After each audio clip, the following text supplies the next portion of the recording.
बना इसका, ठीक है। How was beryllium fluoride basically form? Beryllium fluoride was formed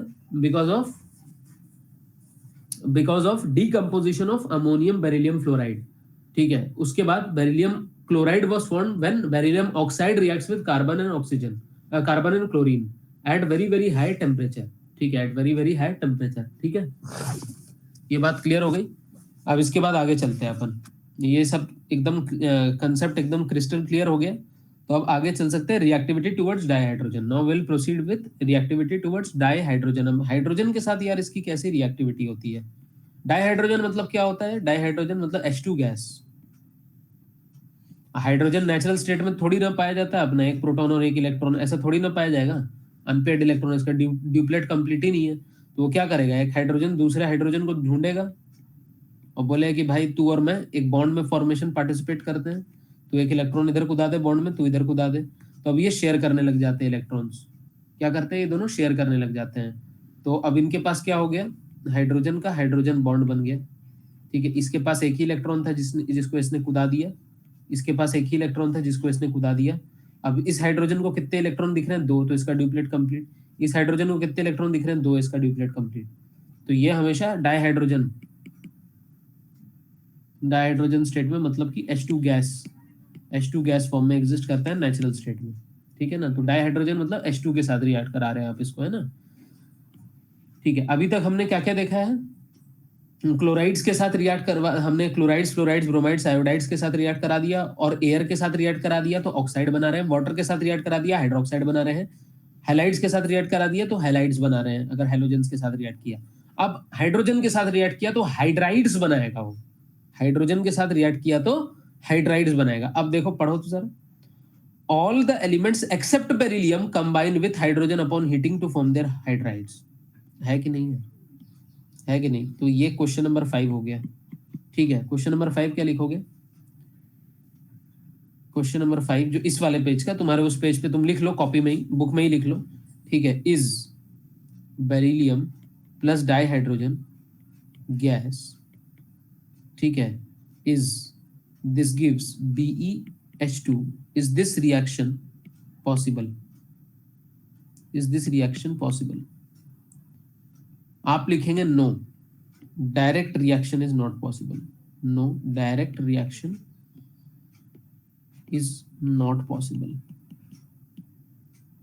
ठीक है, एक्सेप्ट बेरिलियम। लेकिन बाकी करते हैं कि नहीं? ठीक है, बाकी करते हैं कि नहीं? मैग्नीशियम, कैल्शियम, स्ट्रोंशियम, बैरियम, ये डायरेक्टली डाइहाइड्रोजन के साथ रिएक्ट करके बना देंगे कि नहीं? MgH2, CaH2, स्ट्रोंशियम हाइड्राइड और बैरियम हाइड्राइड बना देंगे कि नहीं? ये रिएक्शंस पॉसिबल हैं, ठीक है।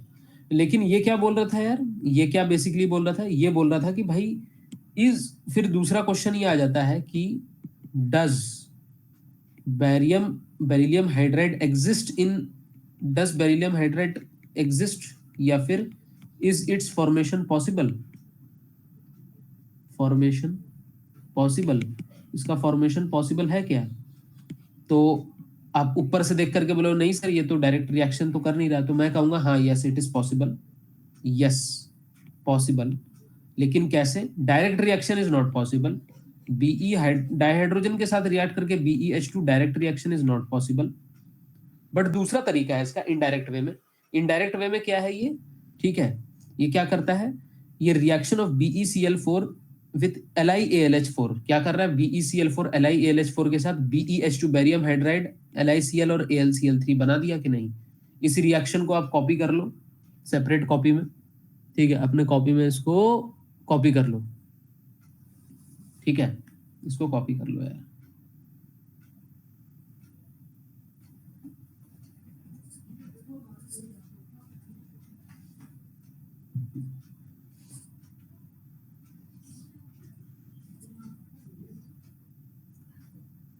ठीक है, सो कर लिया कॉपी। BeCl4 प्लस LiAlH4, इसको ऐसे क्वेश्चन भी बना सकते हो। Method of preparation of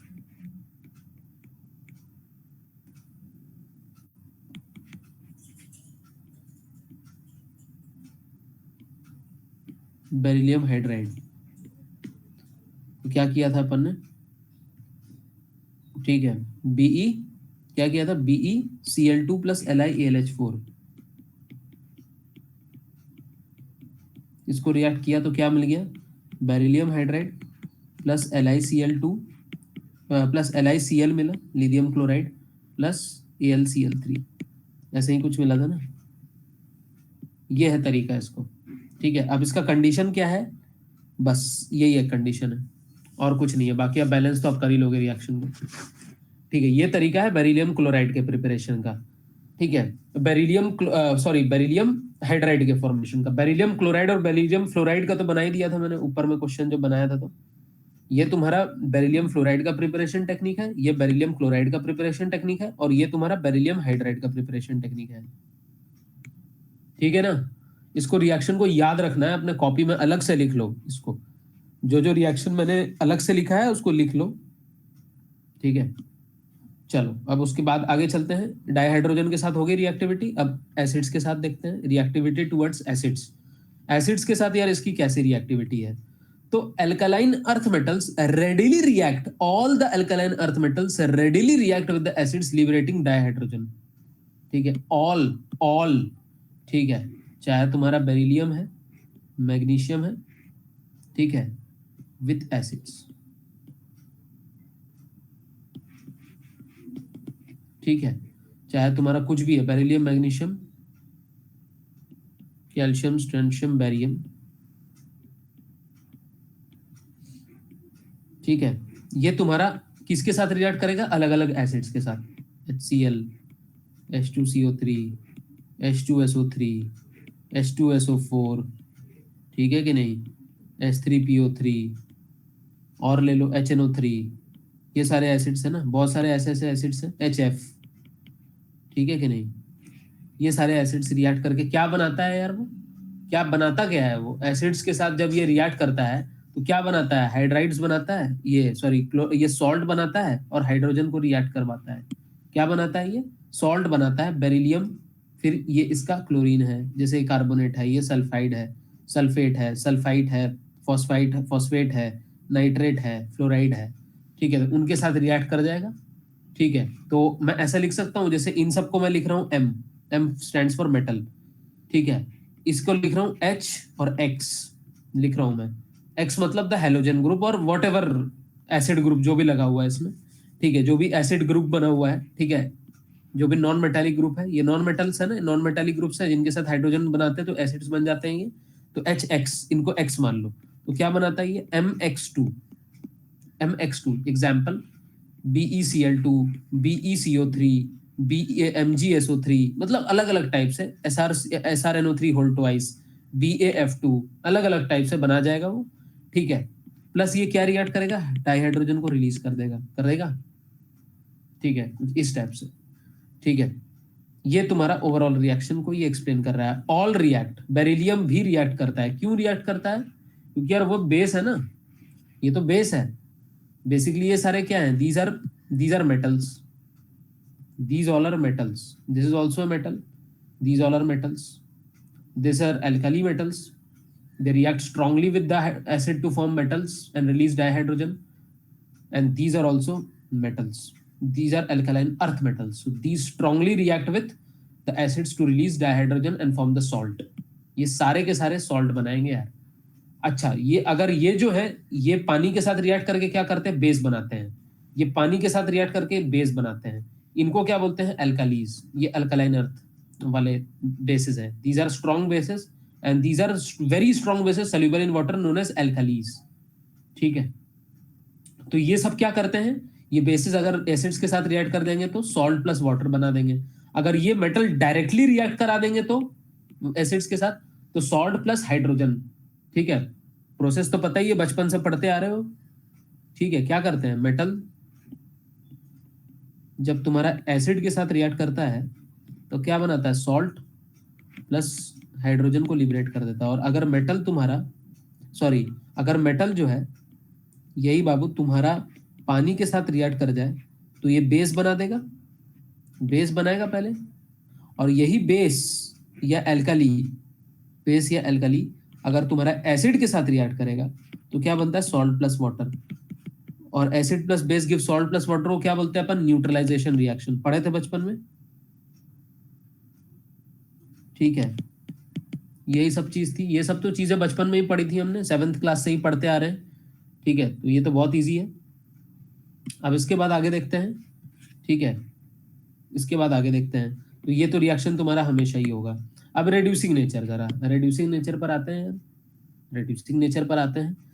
Like alkali metals, the alkaline earth metals are strong reducing agents है। Alkaline earth metals are very strong reducing agents, बहुत strong reducing agents है। This is indicated by large negative values of their reduction potentials, very large negative values of their reduction potentials, very large negative values of reduction potentials।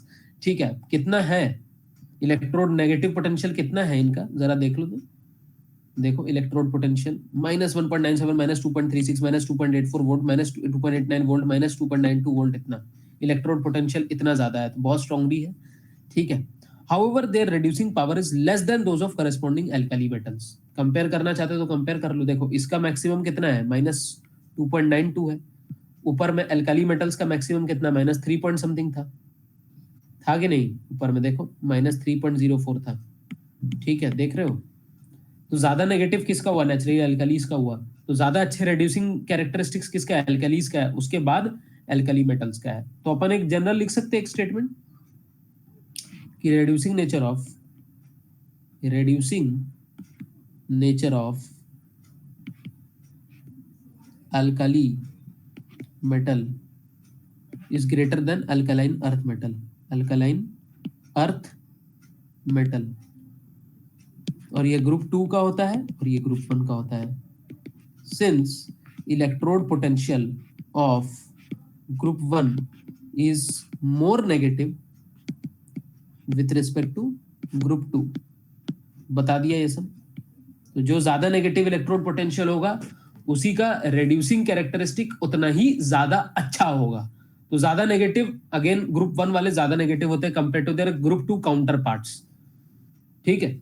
इसीलिए अब आगे देखते हैं इसमें क्या लिख रहा है। They follow alkali metals in the periodic table. These except beryllium are known as alkaline earth metals. Sorry, ये तो मैं कहीं और ही पहुंच गया। एक सेकंड, हम reducing nature पर थे ना, ठीक है। We were at reducing nature, ठीक है। एक सेकंड, यहाँ पे थे अपन। So अब क्या दिखा रहा है? However, their reducing power is less than those of corresponding alkali metals, ठीक है। Beryllium has less negative value compared to alkaline earth metals. However, its reducing nature is due to large hydration energy associated with small size of इतना and relatively large value of atomization enthalpy of the metal, ठीक है। तो मैंने क्या बोला था कि तुम इस टेबल से ही पता कर सकते हो कि यार इसकी रेड्यूसिंग पोटेंशियल सबसे अच्छा रेड्यूसिंग एजेंट कौन है? ये दोनों है, बेरियम और रेडियम। लेकिन उसमें कौन था? लिथियम, क्योंकि उसकी हाइड्रेशन एंथैल्पी बहुत ज्यादा नेगेटिव थी, ठीक है। ये वर्स्ट रेड्यूसिंग एजेंट है यार, लेकिन फिर भी नेगेटिव है इसका इलेक्ट्रोड पोटेंशियल, पॉजिटिव तो नहीं है। वर्स्ट इस उस पूरे ग्रुप में, पूरे ग्रुप 2 में वर्स्ट कौन है? वर्स्ट रेड्यूसिंग नेचर किसका है? इसका, जिसका लीस्ट नेगेटिव इलेक्ट्रोड पोटेंशियल है। कौन है ये? बेरिलियम। लेकिन फिर भी इसका नेगेटिव क्यों है? क्यों नेगेटिव है? क्योंकि इसकी हाइड्रेशन एंथैल्पी बहुत ज्यादा नेगेटिव होती है। फिर से एक बार क्विक रिव्यू करने का टाइम आ गया है। Electrode potential is due to enthalpy of sublimation plus enthalpy of, एक और नया कंसेप्ट आया एटोमाइजेशन, इसको बाद में बता दूंगा। इसको हम लोग थर्मोडायनेमिक्स में, जब मैं थर्मोडायनेमिक्स का रिकॉर्डेड लेक्चर डालूंगा उसमें है एंथैल्पी ऑफ एटोमाइजेशन, ठीक है। उसके बाद प्लस, इसको जनरली अपन इग्नोर कर देते हैं, ये मेनली ये रहता है। उसके बाद आयोनाइजेशन एंथैल्पी, ये तो भैया पॉजिटिव ही होता है, ठीक है। ये पॉजिटिव और नेगेटिव हो सकते हैं। और ये क्या है भैया? ये तुम्हारा एंथैल्पी ऑफ हाइड्रेशन। तो सबके केस में, स्पेसिफिकली बेरिलियम में enthalpy of hydration most negative है। क्यों? क्योंकि स्मॉलेस्ट साइज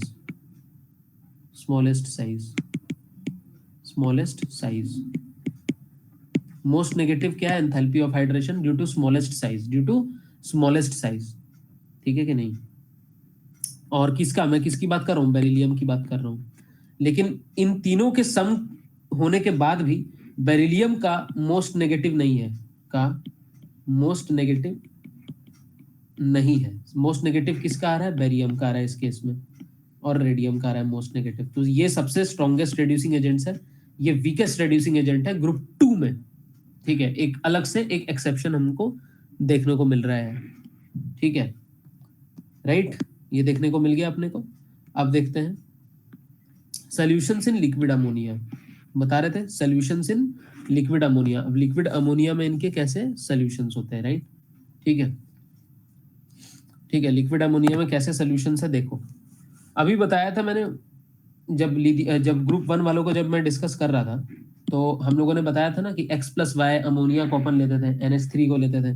तो क्या करता था वो मेटल, जैसे कि मेटल है ये, मान लो कि बेरिलियम है, या मैग्नीशियम ले लो या बेरिलियम ले लो, बेरिलियम ही ले लेते हैं अपन। मान लो 3 NH3 के साथ रिएक्ट कर रहा है, ठीक है ना, ठीक है कि नहीं। उसमें से मान लो एक NH3 के साथ तो इसने पॉजिटिव कॉम्प्लेक्स बना लिया, BeNH3, ठीक है, के साथ ये बनाएगा। लेकिन ये बेसिकली अब मैं तुमको बताता हूँ, ये इसके साथ इसने कॉम्प्लेक्स बना लिया, लेकिन ये तो पॉजिटिव था यार। बेरिलियम क्या था, बेरिलियम बेसिकली क्या है, वो अपना एक इलेक्ट्रॉन तो लूज करेगा। तो जब ये बेरिलियम इलेक्ट्रॉन लूज करेगा तो बेरिलियम पॉजिटिव हो जाएगा, तो पूरे कॉम्प्लेक्स पे पॉजिटिव चार्ज आ जाएगा कि नहीं। बच गया कौन, इलेक्ट्रॉन। अब ये इलेक्ट्रॉन रिमेनिंग 2NH3 के साथ रिएक्ट करेगा और ओवरऑल कॉम्प्लेक्स पर ये नेगेटिव चार्ज लगा देगा कि नहीं। वही चीज हो रही है इसमें, वही चीज इसमें भी हो रही है। तो इन जनरल अगर मैं लिखना चाहूं M+X+Y NH3, ठीक है, तो ये क्या बना रहा है, एक तुम्हारा कॉम्प्लेक्स बना रहा है MNH3X, ठीक है, M और XNH3 का एक पॉजिटिव 2+ का कॉम्प्लेक्स बनाएगा यार। 2+ क्यों, क्योंकि बेरिलियम 2 इलेक्ट्रॉन लूज करा, तो इलेक्ट्रॉन यहाँ पे 2 लूज होंगे। अगर बेरिलियम +2 बन जाता है और 2 इलेक्ट्रॉन लूज करता है ना, उसमें एल्कालीज में तो सिर्फ एक ही इलेक्ट्रॉन लूज हो रहा था, इसमें 2 इलेक्ट्रॉन लूज हो रहे हैं ना, ठीक है। तो उसके बाद फिर क्या होंगे, प्लस यहाँ पे 2 इलेक्ट्रॉन्स लूज हो रहे हैं और remaining YNH3, Y times NH3 है, ठीक है, तो ये 2- बनाएगा। ठीक है, कुछ इस टाइप का बिहेवियर शो कर रहा है ये। तो ये क्या है बेसिकली, ये कोऑर्डिनेशन कंपाउंड से, ये तुम्हारा पॉजिटिव कॉम्प्लेक्स है और नेगेटिव कॉम्प्लेक्स आयन है, तो ये कॉम्प्लेक्स आयन्स बना रहे हैं। ठीक है, अगेन ये अनपेयर्ड इलेक्ट्रॉन्स, इसमें वो जो बताया था ना पैरामैग्नेटिक नेचर है और डीप ब्लू कलर का होगा, ये याद आया सब कुछ, ये वही चीज है। ये अमोनियम आयन्स के साथ, अमोनिया के साथ रिएक्ट करके ये डीप ब्लू कलर के कॉम्प्लेक्स आयन सॉल्यूशंस बनाते हैं, ये वही चीज है। ठीक है, this how it is done, right, this is how it is done. उसके बाद अब आगे जरा देखो, ठीक है, उसके बाद आगे देखते हैं अपन यूजेस। तो beryllium is used in the manufacture of alloys. Beryllium को किस में यूज करते हैं हम लोग, beryllium is used in the manufacture of alloys. Beryllium is used in the manufacture of alloys. और ये यूजेजेस जो है ना ज्यादा याद नहीं करना है, ठीक है, तो इसको हम लोग ऊपर ऊपर से खाली मैं बता देता हूँ। ठीक है, 1 मिनट रुकना बस तुमको।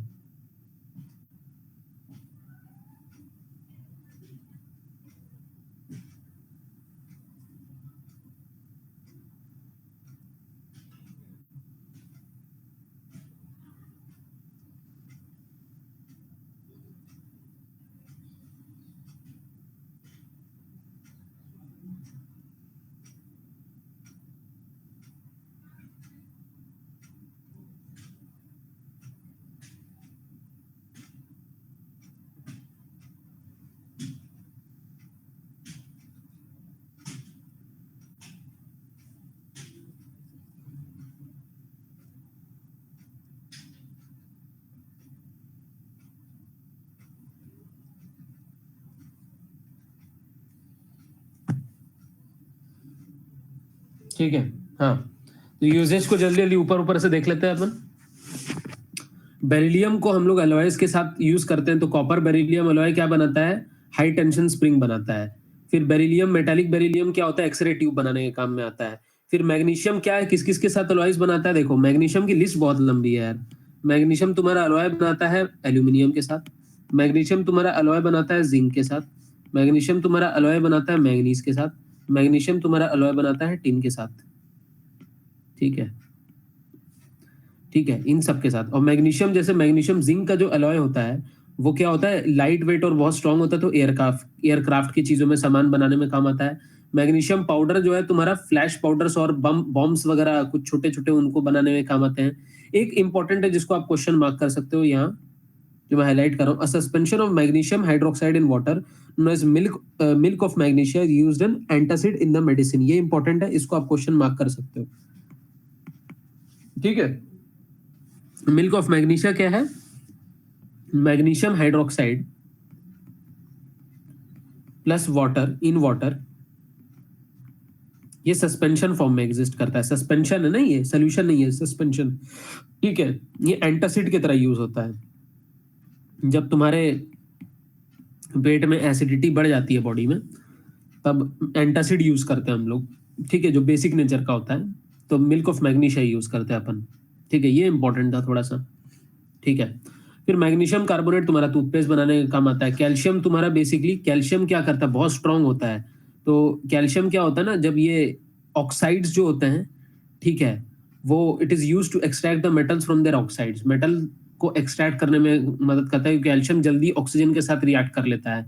ठीक है, तो वो उस मेटल से उसके ऑक्सीजन को निकाल करके क्या बना देता है, उसके ऑक्सीजन को निकाल करके वो ऑक्साइड्स बना देता है। ठीक है, फिर क्या होता है, कैल्शियम ऑक्साइड मतलब बेसिकली हो क्या रहा है, कैल्शियम प्लस मेटल ऑक्साइड, फिर ये calcium oxide plus pure metal. तो प्योर मेटल निकल गया कि नहीं, प्योर मेटल बाहर आ गया, अपने ऑक्सीजन से निकल गया अपने ऑक्साइड स्टेट से, तो वो वही चीज है। ठीक है, उसके अलावा कैल्शियम एंड बेरियम मेटल्स, ठीक है, ये क्या करते हैं, ये they have very high affinity towards nitrogen and oxygen, बहुत आराम से रिएक्ट कर जाते हैं। तो वो क्या करते हैं कि नाइट्रोजन और ऑक्सीजन चूसते हैं, नाइट्रोजन ऑक्सीजन खा जाते हैं। तो जिस रूम में तुम्हारा कैल्शियम और मैग्नीशियम बेरियम रहते हैं ना, वो उसके नाइट्रोजन और ऑक्सीजन को खा करके उस रूम में पार्शियल वैक्यूम टाइप का क्रिएट कर देते हैं, to remove the air and from the vacuum tubes. Radium तुमको मालूम है रेडियो एक्टिव होता है, तो रेडियोथेरेपी में, कैंसर ट्रीटमेंट्स वगैरह में काम आता है। That's it. ठीक है, अब उसके कुछ कुछ हम देखते हैं प्रॉपर्टीज वगैरह, है ना। Will see the properties, the general characteristics of the compounds of alkaline earth metals. General properties, general characteristics of compounds of alkaline earth metals. तो अल्कलाइन अर्थ मेटल्स का जरा हम लोग देख रहे हैं। ठीक है, एक सेकंड रुकना। ये तीन तीन अर्श यादव कैसे दिखा रहा है इसमें, ग्लिच व्लिच है क्या।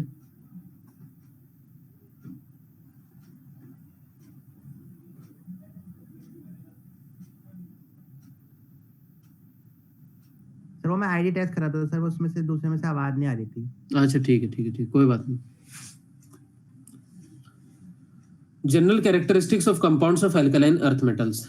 तो the dipositive oxidation state M2+ is the prominent valency of group 2 elements. Group 1 element मतलब एल्कलीज का +1 होता है उसका ऑक्सीडेशन स्टेट। ग्रुप 2 एलिमेंट्स मतलब अल्कलाइन अर्थ मेटल्स का +2 होता है उसका प्रीडोमिनेंट ऑक्सीडेशन स्टेट, +2। ठीक है, the alkaline earth metals form compounds which are predominantly ionic but less ionic than corresponding compounds of alkali metals। पता ही है अपने को, अल्कली मेटल्स का आयोनाइजेशन एंथैल्पी थोड़ा सा कम रहता है, अल्कलाइन अर्थ मेटल्स का थोड़ा सा ज्यादा रहता है। इसलिए ज्यादा अच्छे मेटल्स या ज्यादा इलेक्ट्रोपॉजिटिव कौन है, अल्कलीज है, उसके बाद ही अल्कलाइन अर्थ आते हैं। ठीक है ना। तुम लोग 3-4 मिनट जरा होल्ड पे रहना, ठीक है, पॉज कर रहा हूं मैं 2-4 मिनट।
चलो देखो, ठीक है, तो ये बेसिक इंट्रोडक्शन हो गया कि ये they are less reactive compare to that of alkali metals, but still they are very electropositive and they are highly reactive metals. Okay, all right.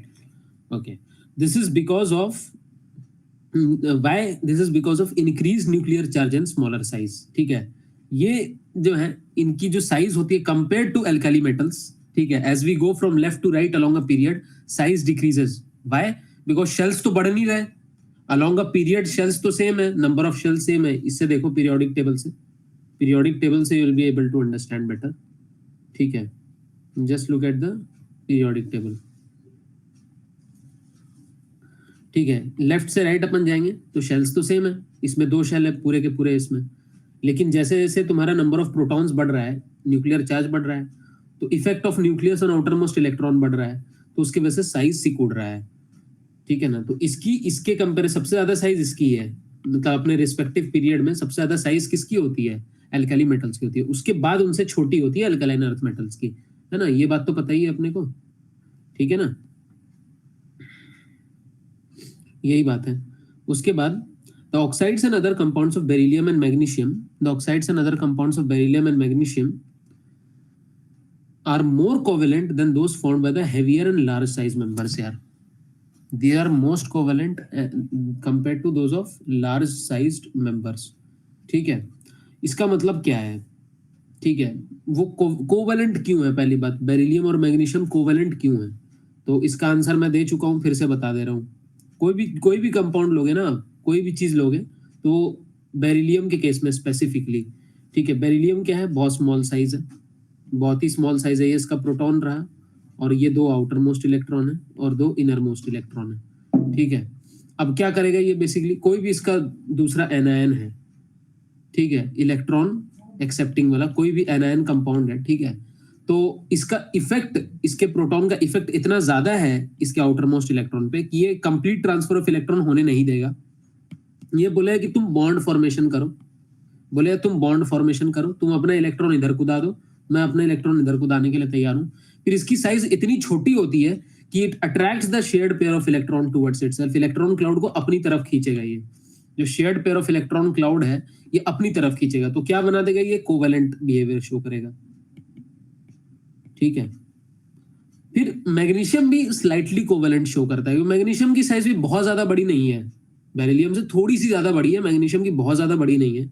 तो मैग्नीशियम भी ना स्लाइटली कोवेलेंट शो करता है, slightly covalent. बाकी जो तीनों हैं उनकी साइज इतनी बड़ी बड़ी है, तो वो तो आराम से अपने इलेक्ट्रॉन्स लूज कर देते हैं. तो उन केस में प्रीडोमिनेंटली आयोनिक कंपाउंड्स बनाते हैं. बाकी तीनों क्या बनाते हैं? Oxides and something. किस किस के? कैल्शियम, स्ट्रोंशियम और बेरियम. जिसके साथ भी, जिन ऑक्साइड्स के साथ भी रिएक्ट करेंगे तो ये प्रीडोमिनेंटली आयोनिक बनाएंगे. आयोनिक, ये कोवेलेंट नहीं रहेंगे, प्रीडोमिनेंटली आयोनिक होंगे. ऑक्साइड्स या फिर हाइड्रोक्साइड्स जो भी है इनके, है ना. तो ये बात है. उसके बाद ठीक है, the general characteristics of some of the compounds of alkali earth metals are described below. ठीक है, इसमें जो हम लोग क्या क्या पढ़ेंगे? पहला तो इनका ऑक्साइड्स और हाइड्रोक्साइड्स पढ़ेंगे. ठीक है, फिर उसके बाद इनके हैलाइड्स पढ़ेंगे, फिर इसके बाद इनके salts of oxo acids. Oxo acids क्या होते हैं तो फिर से एक बार बता दूंगा. तो ऑक्सो एसिड्स में 3-4 चीजें हो सकती हैं: कार्बोनेट्स, बाइकार्बोनेट्स, सल्फेट्स, नाइट्रेट्स. ये 3-4 चीजें हो सकती हैं इसमें. ठीक है, उसके बाद ये प्रॉब्लम 10.4 है, फिर आपका ये चैप्टर खत्म है, क्योंकि बाकी जो टॉपिक्स है वो मैं रिकॉर्डेड डाल दूंगा. ठीक है, तो अब देखते हैं ऑक्साइड्स एंड हाइड्रोक्साइड्स से शुरू करते हैं. ठीक है, let's see from the oxides and hydroxides. एक एक चीज ध्यान से सुनना, क्योंकि अब ज्यादा देर नहीं है, बस हार्डली 15-20 मिनट का और लेक्चर बच गया है. ठीक है, बहुत ध्यान से हर एक चीज को देखते जाना. और जैसे जैसे मैंने क्वेश्चन मार्क लगा रखे हैं ना, उस पूरे पेज में तुम देखोगे क्वेश्चन नंबर 15 तक है ये, और क्वेश्चन नंबर 1 अभी स्टार्ट भी नहीं हुआ है. तो जैसे जैसे मैं बोलूंगा मार्क करने के लिए वैसे वैसे मार्क करते जाना. This is the most important page of this entire chapter. ठीक है. Oxides and hydroxides. The alkaline earth metals burn in oxygen to form monoxide. पता ही है अपने को. ठीक है. Except BeO which has a rock salt structure. Beryllium oxide जो है ना, बेरिलियम ऑक्साइड तुम्हारा क्या है? कोवेलेंट कंपाउंड है. This is essentially covalent in nature. ठीक है. हमने क्या देखा था? हमने एग्जैक्टली ऊपर में, अब तुमको थोड़ा सा मैं दृश्य दिखा दूं. ठीक है. बेरिलियम हाइड्राइड, हाइड्राइड को फॉर्म करने का अलग तरीका दिखाया था. बेरिलियम फ्लोराइड और बेरिलियम क्लोराइड को फॉर्म करने का अलग तरीका दिखाया था यार. ठीक है. उसके बाद अब बेरिलियम ऑक्साइड के बारे में जरा बोलते हैं. बेरिलियम ऑक्साइड जो है वो कोवेलेंट स्ट्रक्चर का होता है, बाकी सारे आयोनिक होते हैं. बाकी ऑक्साइड्स जो है, मैग्नीशियम ऑक्साइड, ठीक है, strontium, calcium oxide, strontium oxide और बेरियम ऑक्साइड, ये सारे आयोनिक हैं. बेरिलियम ऑक्साइड क्या है? कोवेलेंट नेचर का है. पहली बात तो ये हो गई. ठीक है. The enthalpies of formation of these oxides are quite high and consequently they are very stable to heat. मतलब heat से वो पिघलेंगे नहीं, मतलब they won't break down. They won't break down into beryllium and oxygen और magnesium and oxygen. वो decompose नहीं करेंगे. ठीक है. BeO is amphoteric while oxides of other elements are ionic in nature. ठीक है. तो ये सारे ionic हैं, ये covalent है और amphoteric है, मतलब पाउडरी फॉर्म में है. amphoteric मतलब इसका ऑक्साइड पाउडरी फॉर्म में एग्जिस्ट करता है. और ये आयोनिक है, मतलब क्रिस्टलाइन फॉर्म में एग्जिस्ट करेंगे. सॉर्ट ऑफ मतलब क्रिस्टलाइन तो नहीं, मतलब फिर भी आयोनिक स्ट्रक्चर शो करते हैं ये. और ये पाउडरी टाइप का, मतलब एम्फोट्रिक ऑक्साइड है. दिस इज नॉन आयोनिक आप बोल सकते हैं इसको. ठीक है. Sort of. दूसरी बात, all these oxides except BeO are basic in nature and react with water to form sparingly soluble hydroxides. ठीक है. तो ये क्वेश्चन नंबर 1 यहां से यहां तक मार्क कर लो. ठीक है. यहां से यहां तक बेरिलियम ऑक्साइड एक्सेप्ट बीईओ, यहां से यहां तक ये क्वेश्चन 1 हो गया है. ठीक है. अभी क्वेश्चन 1 में क्या है कि बेरिलियम ऑक्साइड कोवेलेंट है और एम्फोटेरिक नेचर का है. बाकी के ऑक्साइड्स आयोनिक नेचर के हैं और आयोनिक हैं. ठीक है. और क्रिस्टलाइन टाइप का स्ट्रक्चर शो करते हैं ये. ठीक है. दूसरी बात उसके बाद ये क्या बोल रहा है? बेरिलियम ऑक्साइड बेसिक नेचर का नहीं है, नॉन बेसिक नेचर का है यार. और ये बेसिकली कोवेलेंट नेचर का है. नॉन बेसिक है, वीकली बेसिक है. ये स्ट्रॉन्ग बेसिक नेचर के होते हैं. Strong basic nature, strong basic oxides है. स्ट्रॉन्ग बेसिक ऑक्साइड्स है ये सारे. ठीक है. They are strong basic oxides. ठीक है. तो कौन सा बेसिक नहीं है? बेरिलियम. एनोमोलस प्रॉपर्टीज बताया ना, एनोमोलस प्रॉपर्टीज शो कर रहा है, ये शो कर रहा है. Beryllium apart from the other elements of this group 2, beryllium के अलग ही विचित्र प्रॉपर्टीज हैं, अलग ही विचित्र हैं. उसके ऑक्साइड्स बेसिक नेचर के नहीं है, उसके ऑक्साइड कोवेलेंट नेचर के हैं, उसके ऑक्साइड क्रिस्टलाइन भी नहीं है, पाउडरी एम्फोटेरिक नेचर के हैं. देख रहे हो सब कुछ. तो ये क्वेश्चन नंबर 1 हो गया इसका. दूसरी चीज, ये क्या करता है? बेरिलियम ऑक्साइड जो है, ये सॉरी बेरिलियम ऑक्साइड नहीं, ये जितने भी ऑक्साइड्स हैं, ठीक है, except BeO, they react with water to form hydroxides. ठीक है. तो बेरिलियम ऑक्साइड जो है वाटर के साथ जब रिएक्ट करेगा, there are very less chances that beryllium hydroxide form होंगे. Very less chances. Whereas, क्योंकि ये नॉन बेसिक है ना, ये नॉन बेसिक है, कोवेलेंट है. तो नॉन बेसिक है और कोवेलेंट है, तो ये इसमें रादर घुल जाएगा. ये हाइड्रोजन, ये पानी के साथ रिएक्ट नहीं करेगा. लेकिन बाकी जो है वो स्ट्रॉन्ग बेसिस है. बाकी जो है तुम्हारा मैग्नीशियम ऑक्साइड है, फिर तुम्हारा कैल्शियम ऑक्साइड है, स्ट्रोंशियम ऑक्साइड है और बेरियम ऑक्साइड है. ये पानी के साथ रेडिली अवेलेबल हो जाएगा, रेडिली रिएक्ट कर जाएगा.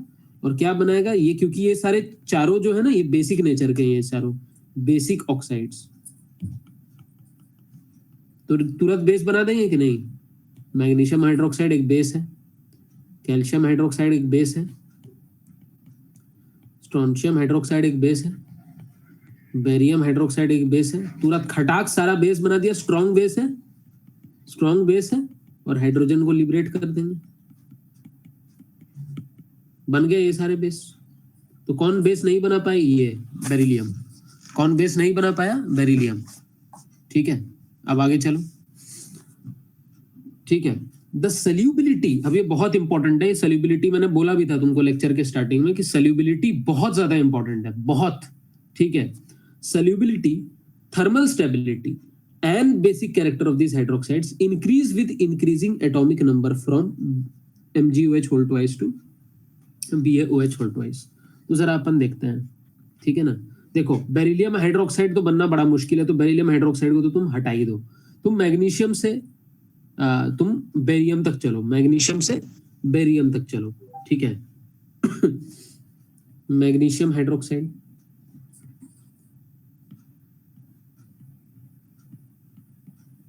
फिर तुम्हारा कैल्शियम हाइड्रोक्साइड, फिर स्ट्रोंशियम हाइड्रोक्साइड और बेरियम हाइड्रोक्साइड।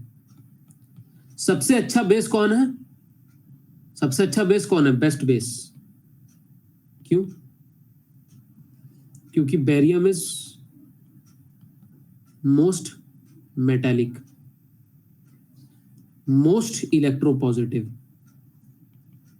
बताया था कि नहीं? Least ionisation enthalpy among group 2, among group 2 बताया था ना। ग्रुप 2 में जैसे ऊपर से नीचे जाएंगे तो साइज बढ़ जाएगा, इफेक्ट ऑफ न्यूक्लियस घट जाएगा, energy required to remove outermost electron घट जाएगा, मतलब आयोनाइजेशन एंथैल्पी घट जाएगा, आराम से इलेक्ट्रॉन निकल सकता है, ज्यादा इलेक्ट्रोपॉजिटिव है, ज्यादा अच्छा बेस है, ज्यादा अच्छा मेटल है। कौन? बेरियम, जो सबसे नीचे में है। ठीक है, तो सबसे अच्छा हाइड्रोक्साइड कौन है? यही है। ठीक है, बेसिक सबसे अच्छा बेस कौन है? यही है। ठीक है, तो बेसिक कैरेक्टर इंक्रीज कर रहा है, top to bottom, top to bottom, basic nature, base base base का जो पावर है, ठीक है, बेसिक कैरेक्टर इंक्रीजेज यार, पहली बात तो ये है। फिर दूसरा, top to bottom thermal stability increases, top to bottom thermal stability, stability increases. और तीसरा, top to bottom solubility in water of this hydroxides increases. ठीक है, ये भी एल्कलाइन अर्थ मेटल्स है, मतलब स्लाइटली एल्कलीज टाइप के बिहेव करते हैं। तो these bases are also soluble in water and most soluble कौन है? Barium hydroxide is most soluble in water। Least soluble कौन है? Magnesium hydroxide. बेरिलियम का तो हाइड्रोक्साइड जनरली बनता भी नहीं है, कोवेलेंट नेचर शो करता है, तो वह हाइड्रोक्साइड बनाना बड़ा मुश्किल है, वो नॉन बेसिक कैरेक्टर शो करता है वो। तो top to bottom their solubility also increases,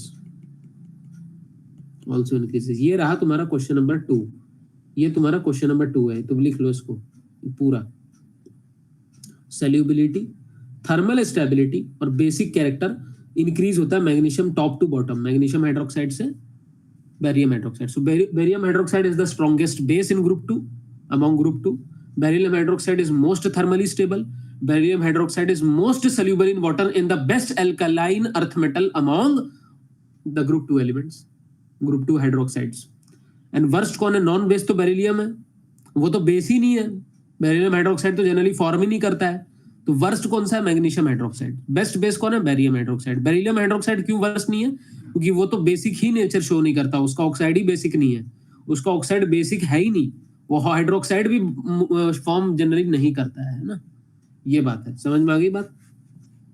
ठीक है, राइट।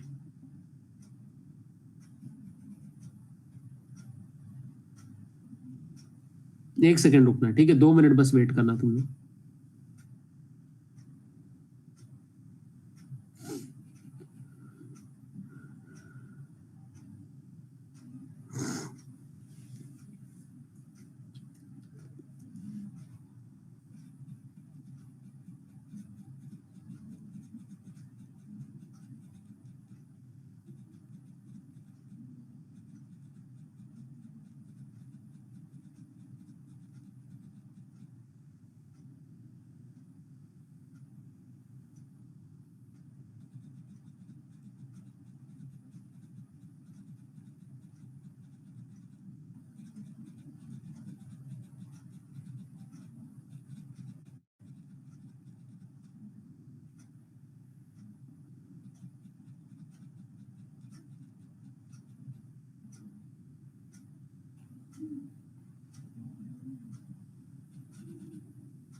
2 मिनट बस ब्रेक ले रहा हूँ, ठीक है।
चलो आगे आगे देखते हैं। ठीक है, ये सब इनकी पावर पता चल गई, थर्मल स्टेबिलिटी पता चल गई। The alkaline earth metal hydroxides are however less basic and less stable than alkalis. Alkali ज्यादा स्ट्रॉन्ग बेस होते हैं, पता ही है। फिर अल्कलाइन अर्थ मेटल के जो हाइड्रोक्साइड्स होते हैं वो eventually they are very strong but not as strong as the alkali metal hydroxides. Okay, beryllium hydroxide is amphoteric in nature, बता दिया था, as it reacts with acids and alkali both. Amphoteric in nature होता है basically, वो क्या करता है, वो तुम्हारा एग्जैक्ट बेसिक नेचर का नहीं है। बेरिलियम हाइड्रोक्साइड भी किसी दूसरे तरीके से बना सकते हैं, हालांकि इसमें प्रिपरेशन स्ट्रेटेजी बताई नहीं गई है, ठीक है। बट इसमें क्या है बेसिकली, ये एक तरीका बस है कि शायद किसी टेक्निक से बेरिलियम हाइड्रोक्साइड बन सकता है, लेकिन वो जो है वो बेसिक नहीं होता है, वो बेसिक नेचर का नहीं है, वो एम्फोटेरिक नेचर का है, मतलब बेस और एसिड के बीच बीच का है, वो बिचौलिया टाइप का है। तो क्या करता है, वो एसिड से भी रिएक्ट कर जाएगा, एसिड मतलब H प्लस आयन से भी रिएक्ट कर जाएगा, HCl में H प्लस आयन होता है, और हाइड्रोक्साइड से भी मतलब बेस से भी रिएक्ट कर सकता है, OH माइनस से भी रिएक्ट कर सकता है। ठीक है, ये क्वेश्चन नंबर 3 मार्क कर लो, इसको मार्क करो, क्वेश्चन नंबर 3। ठीक है, so please give example. Question number 3 तुम्हारा इस टाइप से मैं पूछ सकता हूं कि please kindly give example of amphoteric nature of throw some light on amphoteric nature of beryllium hydroxide.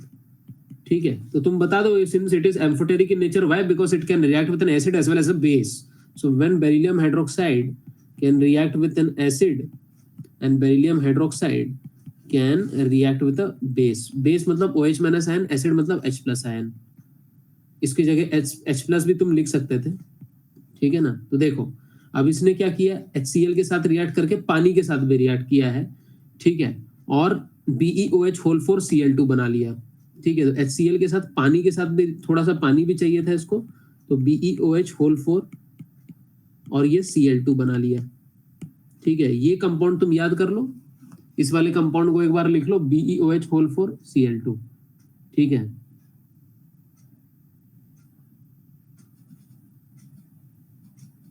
ठीक है,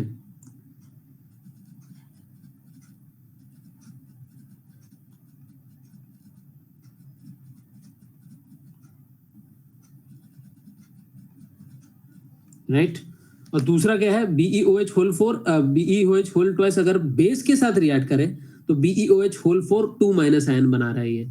ठीक है, तो ये क्या बना रहा है, BeOH होल 4 2 माइनस आयन, और इसको बेरिलेट करके बोलते हैं, इसको क्या बोलते हैं, बेराइलेट आयन। क्या नाम है इसका, बेराइलेट ion.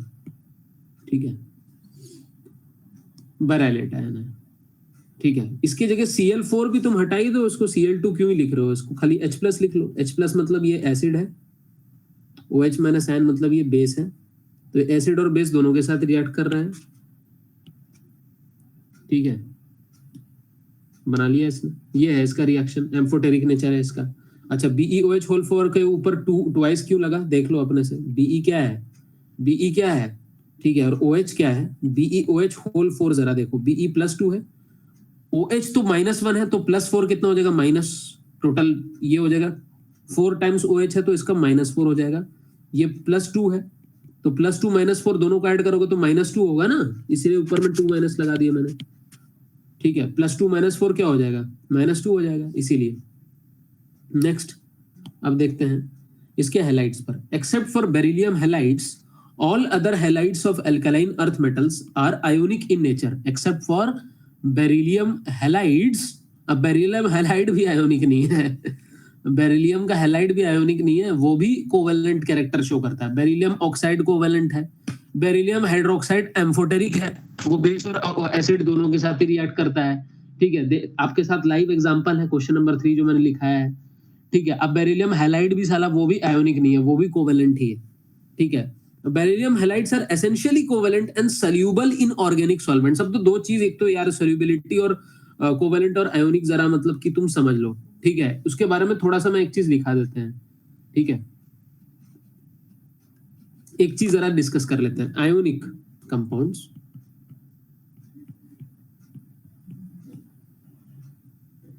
Are soluble in, generally water में सोल्यूबल होते हैं या फिर आयोनिक सॉल्वेंट्स में। आयोनिक सॉल्वेंट्स मतलब पोलर सॉल्वेंट्स, पोलर सॉल्वेंट्स में सोल्यूबल होता है। लेकिन जो कोवेलेंट कंपाउंड्स होते हैं ना, कोवेलेंट कंपाउंड्स होते हैं ना, these are soluble only in covalent solvents, covalent, these are soluble in covalent solvents, है ना। तो या फिर ऑर्गेनिक सॉल्वेंट्स भी बोल सकते हैं इनको। कोवेलेंट सॉल्वेंट्स मतलब ऑर्गेनिक सॉल्वेंट, जैसे कि इथेनॉल वगैरह हो गया, दारू, ठीक है। तो बेरिलियम क्लोराइड का स्ट्रक्चर जरा देखो तो, बेरिलियम क्लोराइड का क्या स्ट्रक्चर दिखा रहा है यार, बेरिलियम क्लोराइड का क्या स्ट्रक्चर दिखा रहा है, देख रहे हो, ठीक है। BeCl4 दिखा रहा है कि नहीं यार, BeCl4 दिखा रहा है, BeCl2 दिखा रहा है, तो मतलब ये बेरिलियम क्लोराइड जो है BeCl2 होता है। लेकिन अब इसने अरेंजमेंट किस टाइप का कर दिया, Be मान लो बीच में आ गया, तो कुछ के साथ तो ये मतलब ऐसा है, क्लोरीन है, क्लोरीन है, ठीक है। बाकी क्या करता है बेरिलियम, तुम देखो जरा, बेरिलियम में ऐसा है, 2 इलेक्ट्रॉन इधर और 2 इलेक्ट्रॉन आउटसाइड में, तो इसके इंटरनल इलेक्ट्रॉन्स को भी ना कोवेलेंट बॉन्डिंग में उतार करके ये कुछ इस टाइप का स्ट्रक्चर शो कर देगा, देखो जरा, ठीक है। यहाँ पे तुम्हारा ये देखो, ये बेरिलियम है, it is surrounded by this chlorine, और 2 इलेक्ट्रॉन्स को यहाँ पे भी कुदा देगा, एक्स्ट्रा इलेक्ट्रॉन्स को, यहाँ भी कुछ इस टाइप का स्ट्रक्चर शो कर देगा ये। तो ये BeCl2 जो है basically it exists in this train form, एक चेन स्ट्रक्चर फॉर्मेट में एग्जिस्ट कर जाता है, और यही एल्यूमिनियम क्लोराइड भी यही करता है, क्योंकि बेरिलियम और तुमको पता था ना, जो लिथियम का प्रॉपर्टी मैग्नीशियम से सिमिलर है, तो बेरिलियम जैसे शो करता है उसी तरीके से एल्यूमिनियम क्लोराइड भी शो करेगा। हम लोग आगे लेटर ऑन हम लोग पढ़ेंगे इसके बारे में, ठीक है, ठीक है। ये देखो, अब ये क्या दिखा रहा है, ये स्ट्रक्चर ये दिखा रहा है कि it is going out of the page, बाहर की तरफ, ऊपर की तरफ 2 आ रहे हैं, इस तरफ ऐसे आ रहा है, एक बाहर की तरफ एक अंदर की तरफ, ऐसा टेट्राहेड्रल स्ट्रक्चर, एक ऊपर एक आउट ऑफ द पेज, एक into the page, 2 into this plane, ये इस प्लेन पर है, ये दोनों, एक बाहर है और एक अंदर की तरफ है, ये इनटू द पेज घुसा हुआ है, ये अंदर की तरफ है ऐसा, एक ऊपर की तरफ है ऐसा, और 2 प्लेन पर है ऐसे, ठीक है।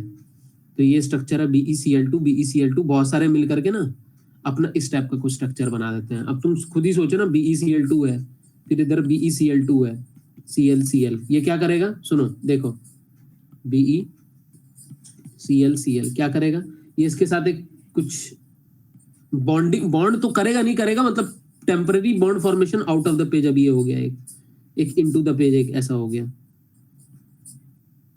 इस टाइप का फॉर्मेशन शो कर दिया। फिर एक और BeCl2 इधर लग गया, मान लो Be, ठीक है, मान लो इधर Be लग गया, फिर इधर Cl लग गया, तो ये भी इधर इसके साथ ऐसा बॉन्ड कर लेगा, ये इधर इनटू द पेज और ये आउट ऑफ द पेज, इस टाइप से कुछ, और ये स्ट्रक्चर चलते जाएगा ये, ठीक है। This will go on repeating, chained structure इसको कहते हैं, है ना। और ये क्या है यार, ये कोवेलेंट है कि नहीं? कोवेलेंट है ये। बेरिलियम हाइड्राइड्स, हैलाइड्स, बेरिलियम के जो हैलाइड्स है, for example beryllium fluoride, beryllium chloride, इनको बनाने के टेक्निक भी ऊपर में लिखाया था, रिएक्शन देख लो। रिएक्शन अभी लिखवाया था मैंने ऊपर थोड़ी देर पहले, ठीक है, देखो लिखाया था ना, बेरिलियम फ्लोराइड को बनाने का तरीका, बेरिलियम क्लोराइड को बनाने का तरीका, ठीक है। तो ये जो है, ठीक है, ये और बाकी बेरिलियम ब्लोराइड, बोराइड, ब्रोमाइड और बेरिलियम आयोडाइड, ये थोड़े से लेस स्टेबल होते हैं, ठीक है, लैटिस एंथैल्पी भी इनकी कम होती है। तो जैसे भी, खैर बहरहाल जो भी है, तो इनके हैलाइड्स जो है ना, ये सारे कोवेलेंट स्ट्रक्चर्स हैं।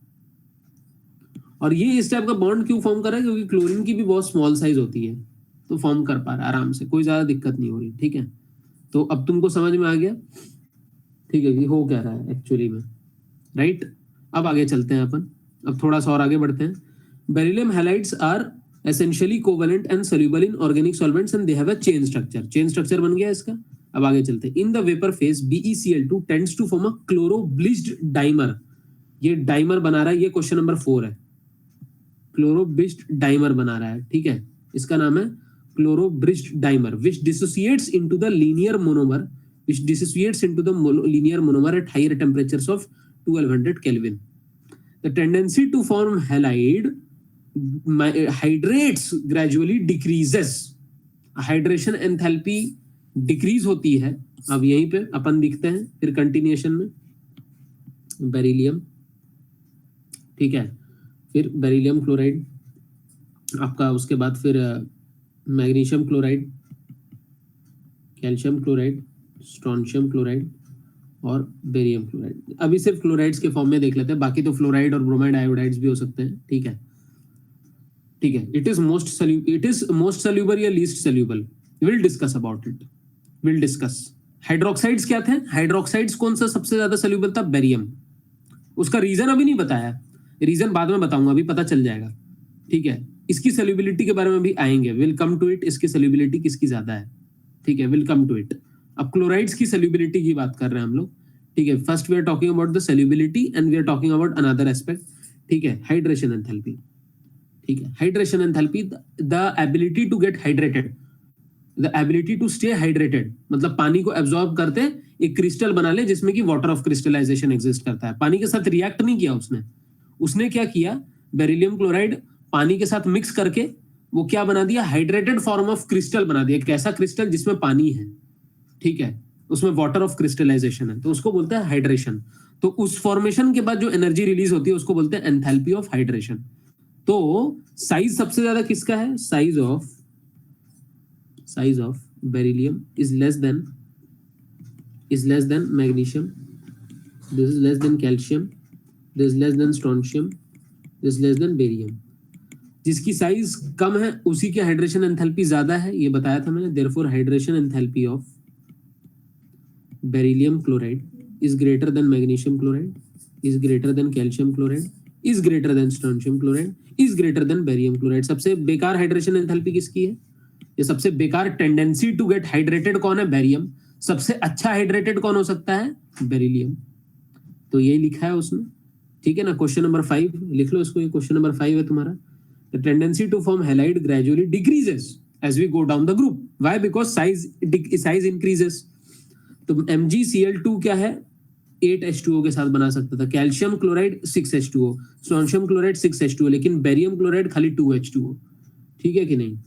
तो लिख सकते हैं बेरिलियम क्लोराइड अभी छोड़ दो, मैग्नीशियम क्लोराइड 8H2O, ये 6H2O, ये 6H2O और ये सिर्फ 2H2O, सिर्फ 2 वाटर के साथ क्रिस्टलाइज हो सकता है ये। तो इनकी टेंडेंसी हाइड्रेशन एंथैल्पी कम हो रही है, ठीक है। उसके बाद the dehydration of hydrated chlorides, bromides and iodides of calcium, strontium, barium can be achieved on heating.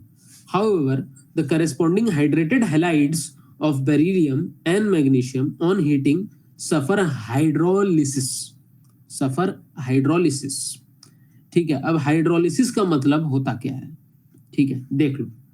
तो भाई साहब तुम्हारा calcium chloride, strontium chloride, barium chloride, ठीक है, अगर इनको, क्योंकि इनकी ज्यादा टेंडेंसी नहीं है हाइड्रेटेड रहने की। तो अगर तुमको जरा सा हीट करोगे ना, तो ये तो क्रिस्टल फॉर्म में है, सारे क्रिस्टल है और इसमें वाटर ऑफ क्रिस्टलाइजेशन है। ये क्या करेंगे, ये अपने वाटर ऑफ क्रिस्टलाइजेशन को लूज करके डेलिक्विसेंट बन जाएंगे, ठीक है। They will lose their water, they will lose their water of crystallization, this will lose its water of crystallization, this will lose its water of crystallization. अब ये जो crystal है ये डेलिक्विसेंट बन जाएंगे, इसमें वाटर ऑफ क्रिस्टलाइजेशन नहीं होगा, डेलिक्विसेंट क्रिस्टल बन जाएंगे, मतलब without water, non hydrated crystals बन जाएंगे ये सब, ये तो बन जाएंगे। लेकिन बेरिलियम लेकिन बेरिलियम और मैग्नीशियम ऐसा नहीं होगा। बेरिलियम क्लोराइड जो है तुम्हारा, या फिर मैग्नीशियम क्लोराइड जो था, ये ऐसा नहीं करेगा। अगर इसको तुम हीट करोगे ना, ये टूट जाएगा। ये सिर्फ पानी इससे अलग नहीं होगा, ये टूट जाएगा, पूरी तरीके से टूट ताट जाएगा ये। It will suffer hydrolysis, hydrolysis, इसमें भी हाइड्रोलिसिस, मतलब अब ये क्रिस्टल ही टूट जाएगा। ये क्लोराइड और जो है हैलाइड है ना, ये क्रिस्टल टूट जाएगा, यही डिकम्पोज कर जाएगा, ठीक है। इसको बोलता है hydrolysis. Hydrolysis is a chemical breakdown of a compound due to reaction in water.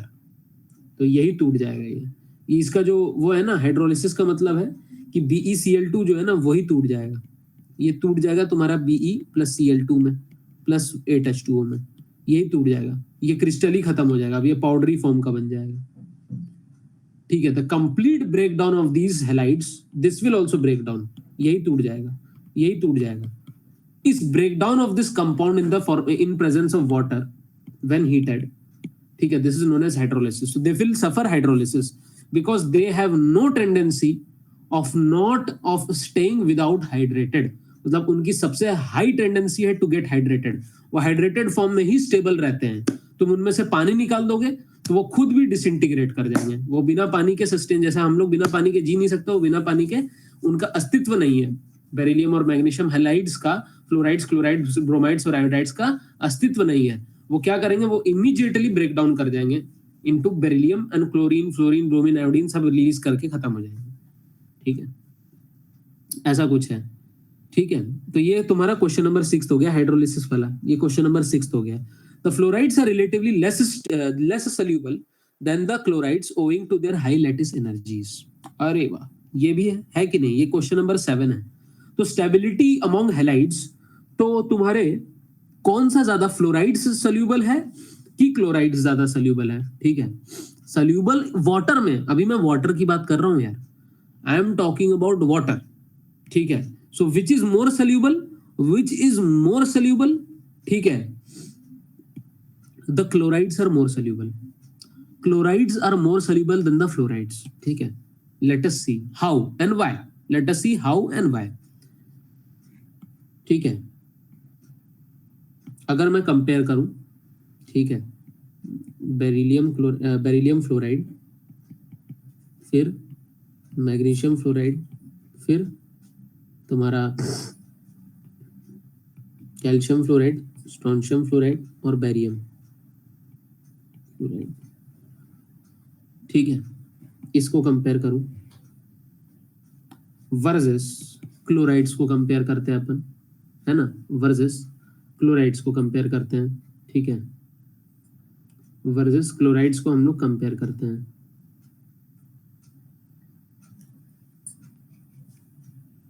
Beryllium chloride, magnesium chloride, calcium chloride, strontium chloride और बेरियम क्लोराइड, इनको हम लोग कंपेयर कर रहे हैं, ठीक है। We are comparing these things. अब इनको कंपेयर करने पे हमको क्या मिल रहा है एग्जैक्टली, इन दोनों को कंपेयर करने पे ज्यादा सोल्यूबल कौन, ज्यादा सोल्यूबल कौन, this is more soluble, more soluble, this is less soluble.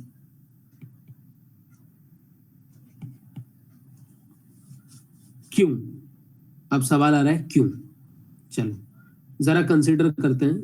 Magnesium, सिर्फ अभी मैग्नीशियम के केस में देख लेते हैं, मैग्नीशियम फ्लोराइड और मैग्नीशियम फ्लोराइड, ठीक है।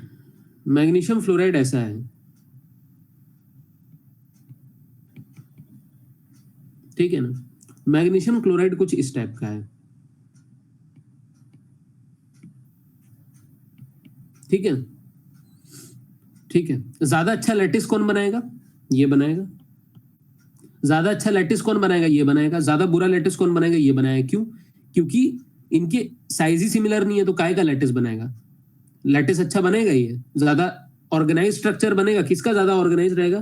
किसका लैटिस मोर स्ट्रक्चर्ड रहेगा? इसका बनेगा। तो जिसका लैटिस ज्यादा स्ट्रक्चर रहेगा, जिसका लैटिस ज्यादा स्ट्रक्चर रहेगा, उसकी आपस में ही बॉन्डिंग अच्छी होगी, वो आपस में ही स्टेबल होगा। मतलब मैग्नीशियम और फ्लोराइड जो है, ये आपस में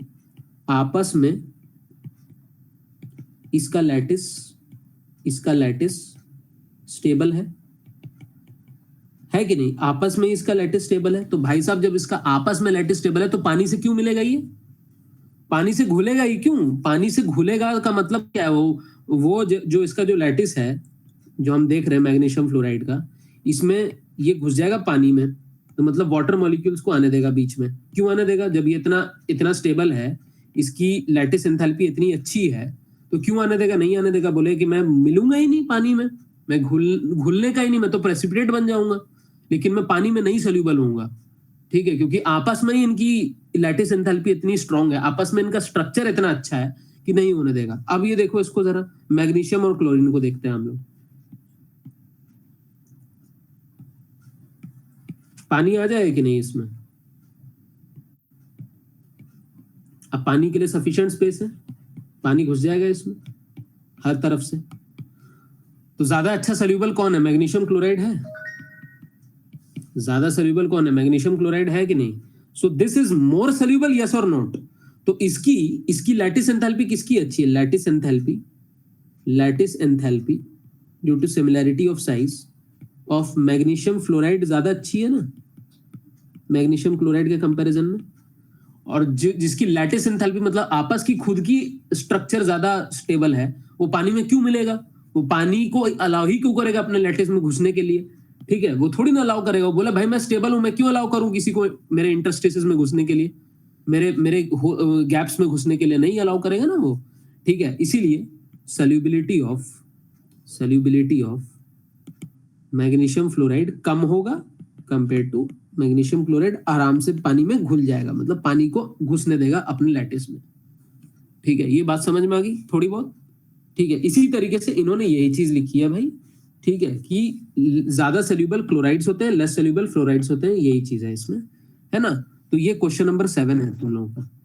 ठीक है, क्वेश्चन नंबर 7। अब ऑक्सो एसिड्स की बात आती है। ऑक्सो एसिड्स मैंने पिछली बार भी बताया था, एक बार फिर से बता देता हूँ। What are oxo acids basically? Oxo acids basically mean that carbon and oxygen double bond, sulfur and oxygen double bond, and other acids, मतलब OH and whatever। ठीक है, मतलब एक ऑक्सीजन के साथ एक हाइड्रोजन है, मतलब वो एसिड है। ठीक है, लेकिन इसमें ये वाला ग्रुप लगना चाहिए, double bond of carbon with sulphur और oxygen, and double bond of sulphur with oxygen, ये वाला ग्रुप लगना चाहिए। ठीक है, उसी तरीके से अगर नाइट्रोजन का डबल बॉन्ड है ऑक्सीजन के साथ तो भी चल जाएगा। और यहाँ पर कुछ OH इस टाइप का कुछ आ गया। ठीक है, तो ये सारे ऑक्सो ग्रुप्स बुलाते हैं, बताया था मैंने पिछली बार। तो ये ऑक्सो एसिड्स है। तो ऑक्सो एसिड्स में 3 चीजें आ गई हमारी। ऐसे तो 4 चीजें होती हैं हमारी, कार्बोनेट्स CO3 2-, बाइकार्बोनेट्स मतलब हाइड्रोजन कार्बोनेट्स HCO3-, ठीक है, सल्फेट्स SO4 2-, नाइट्रस NO3-। तो ये चारों ऑक्सो एसिड्स के कैटेगरी में आती हैं। ठीक है, ऑक्सो एसिड्स के साथ इसका रिएक्शन कैसा है? तो कार्बोनेट्स के साथ। अब इनमें क्या, इनके रिएक्शन भी पढ़ेंगे और इनकी सोल्यूबिलिटी भी देखेंगे।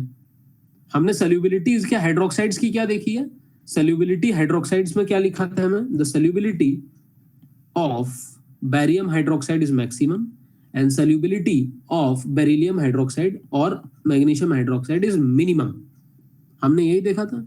सोल्यूबिलिटी हाइड्रोक्साइड के केस में सोल्यूबिलिटी क्या थी? अभी फिर से रिवाइज करा दे रहा हूं। सोल्यूबिलिटी ऑफ बेरिलियम हाइड्रोक्साइड सबसे कम सोल्यूबल है पानी में, फिर मैग्नीशियम हाइड्रोक्साइड है, फिर कैल्शियम हाइड्रोक्साइड है, फिर स्ट्रोंशियम हाइड्रोक्साइड है, और सबसे ज्यादा सोल्यूबल कौन है?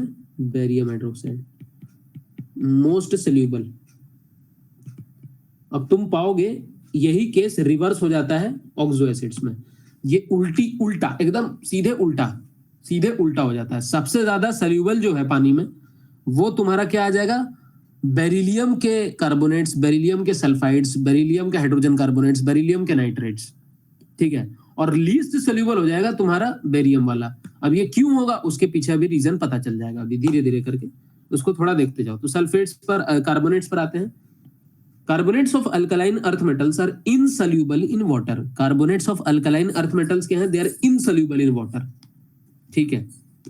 And can be insoluble in water and can be precipitated by addition of sodium or ammonium carbonate solution of a soluble salt of these metals, ठीक है।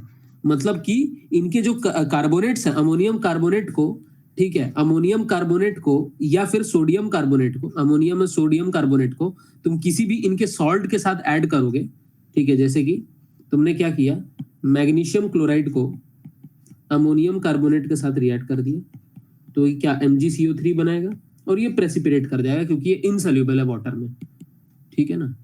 ये प्रेसिपिटेट कर जाएगा। जैसे कि तुमने कैल्शियम फ्लोराइड लिया और उसको तुमने अमोनियम या सोडियम कार्बोनेट ले लिया, तो ये क्या बनाएगा? कैल्शियम कार्बोनेट बन के प्रेसिपिटेट कर जाएगा यार, ठीक है। तो इनके कार्बोनेट्स तो इनसोल्यूबल होते हैं, यही चीज है क्वेश्चन नंबर 8, है ना। Their carbonates are insoluble. और ये प्रेसिपिटेट कैसे होते हैं?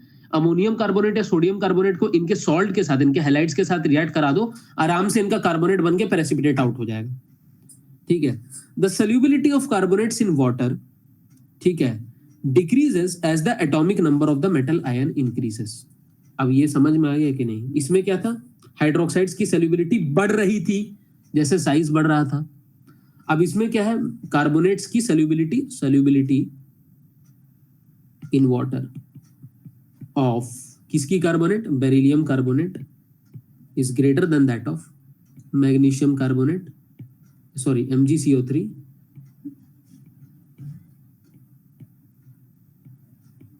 is greater than that of calcium carbonate is greater than that of strontium carbonate is greater than that of barium carbonate। उल्टा हो गया कि नहीं? रिवर्स हो गया कि नहीं? इधर देखो सोल्यूबिलिटी इसकी, हाइड्रोक्साइड्स की सबसे ज्यादा सोल्यूबल ये था, इसमें सबसे कम सोल्यूबल है ये यार, ये इसमें सबसे कम है, सबसे ज्यादा ये हो गया। उल्टा हो गया केस, रिवर्स हो गया कि नहीं? क्वेश्चन नंबर 9, ठीक है, ठीक है ना। All the carbonates decompose on heating to give carbon dioxide and the oxide. Beryllium carbonate is unstable and can be kept only in the atmosphere of carbon dioxide, and the thermal stability increases with increasing cationic size. तो पहली बात तो भाई साहब thermal stability जैसे इस case में थी ना, थर्मल स्टेबिलिटी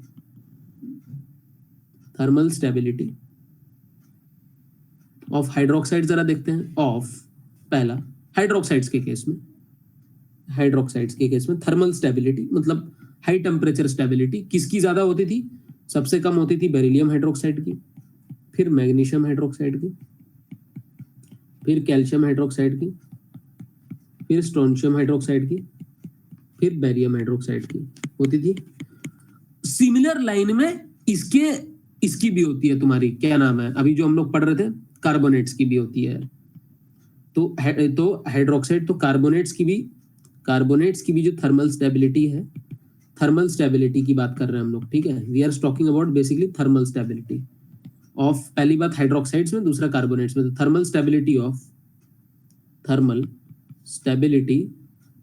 ऑफ कौन कौन से?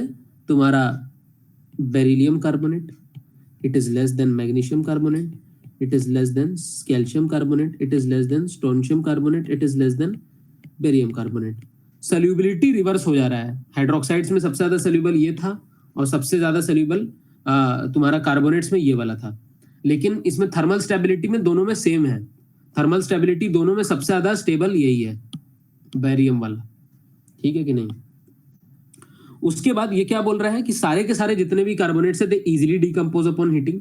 तो ये बता रहा है कि बेरिलियम कार्बोनेट जो है ना वो अनस्टेबल होता है, kept only in atmosphere of CO2।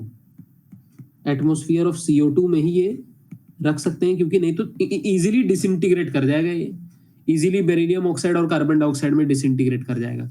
बाकी जितने भी है उसको अगर तुम हीट करोगे, चाहे तुम बेरिलियम को करो, beryllium carbonate, magnesium carbonate, calcium carbonate, strontium carbonate और बेरियम कार्बोनेट, सबको हीट कर दो, सबको ही हीट कर दो। सबको हीट करोगे तो सब आराम से ब्रेक डाउन कर जाएगा कार्बन डाइऑक्साइड और देयर रिस्पेक्टिव ऑक्साइड्स में। ठीक है, SRO BaO plus carbon dioxide release कर देगा आराम से।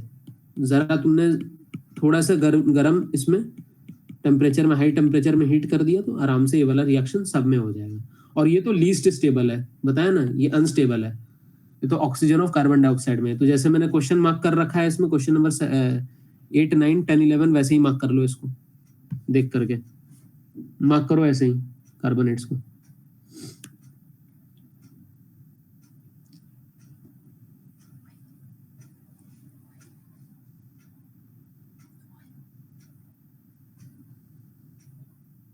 ठीक है,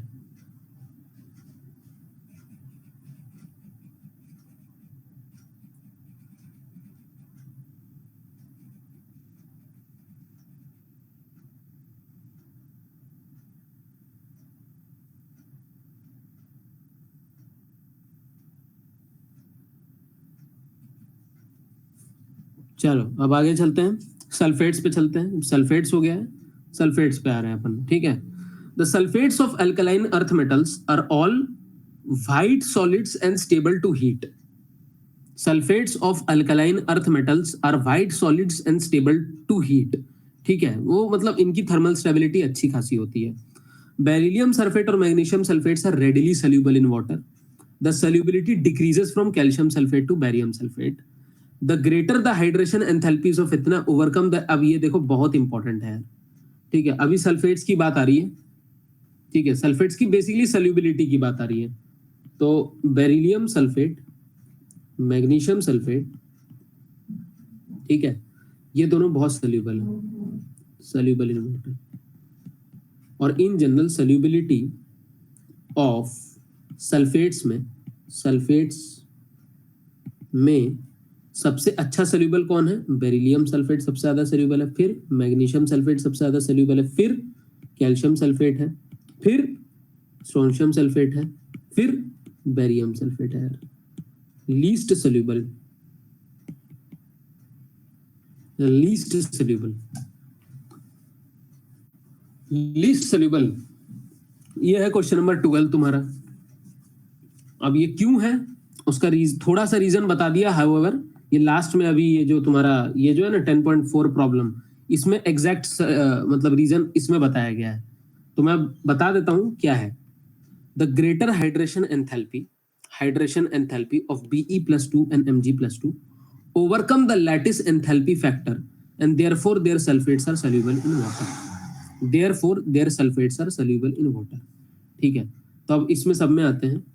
ठीक है, इन सब में क्या होता है, दो चीजें होती हैं। एक तो होता है तुम्हारा लैटिस एंथैल्पी,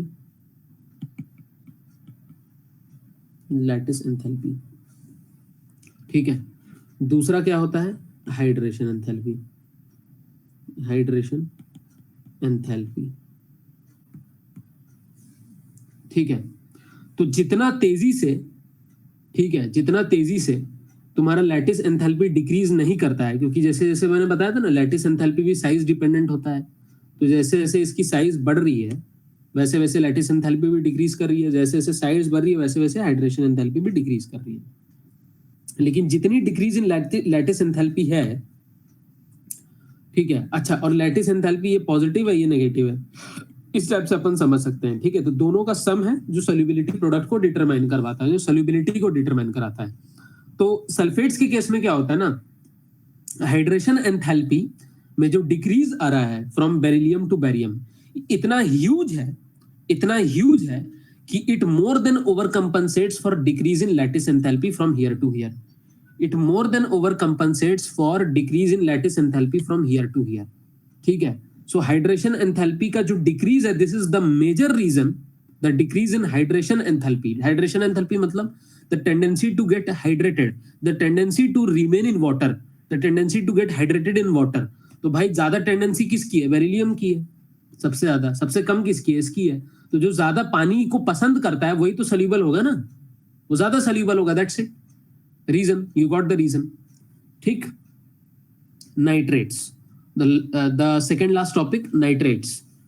ठीक है, nitrates, the nitrates are made by dissolution of the carbonates in the dilute nitric acid. ठीक है, magnesium nitrate crystallises with 6 molecules of water, barium nitrate crystallises as the anhydrous salt. अरे भाई साहब ये देख रहे हो इसको भी।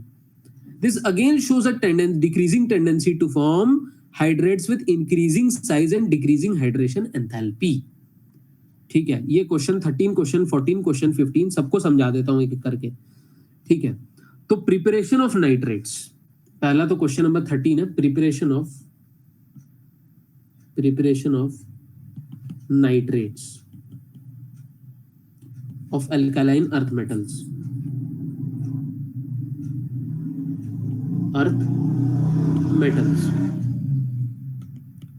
कैसा प्रिपरेशन टेंडेंसी है, क्या करता है यार ये? बेसिकली कैसे बनता है ये? कार्बोनेट्स डिसॉल्व हो जाते हैं नाइट्रिक एसिड में, डाइल्यूट नाइट्रिक एसिड में। तो जैसे कोई भी कार्बोनेट है, जैसे ये मेटल है, ये इसको तुमने HNO3 के साथ जब रिएक्ट करा दिया, ठीक है, तो ये क्या बन गया?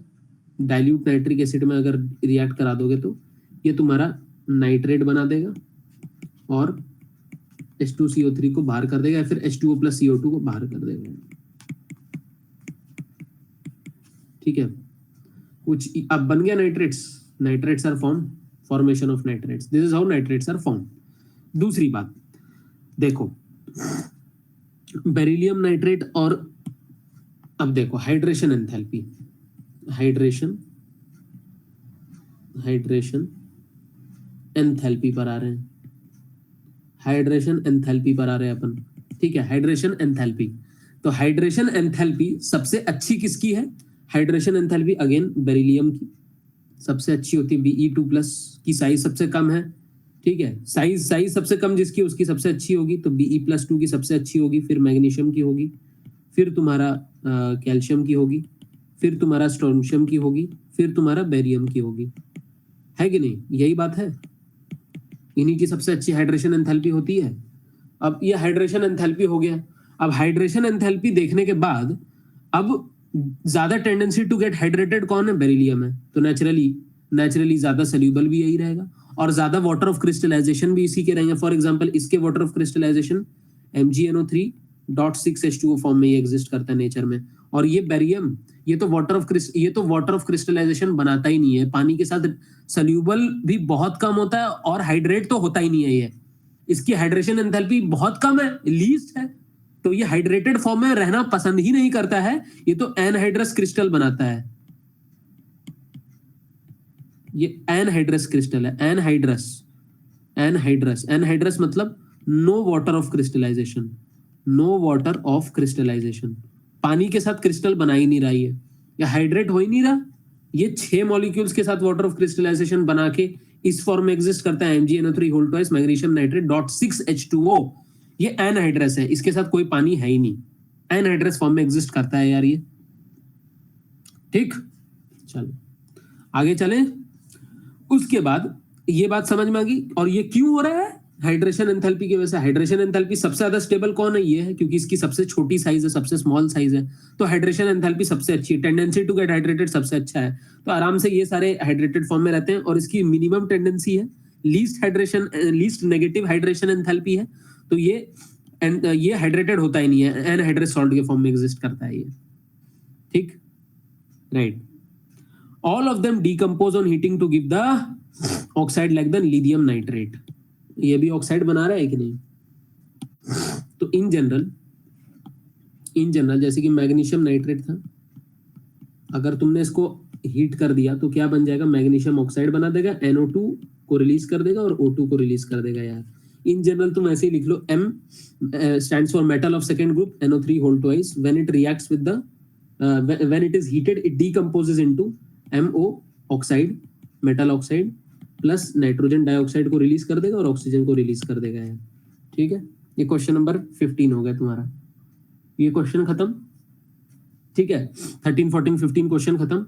अब प्रॉब्लम 10.4, द लास्ट प्रॉब्लम 10.4 और 10.5, the last topics of the day, ठीक है। And here will wind up the entire chapter.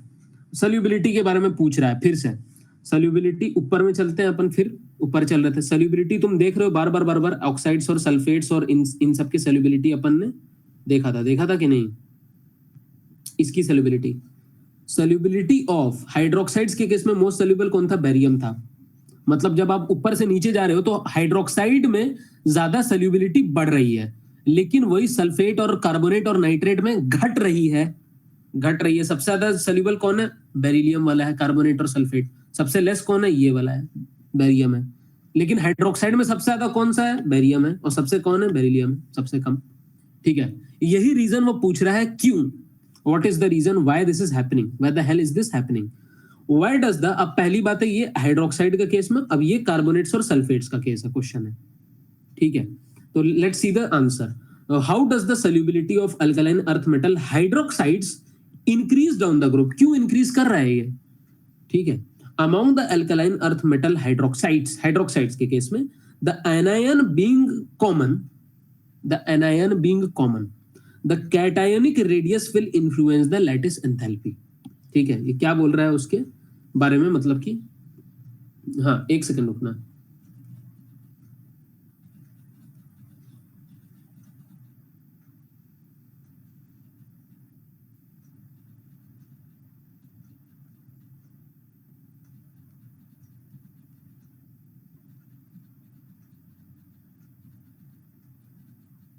एक सेकंड,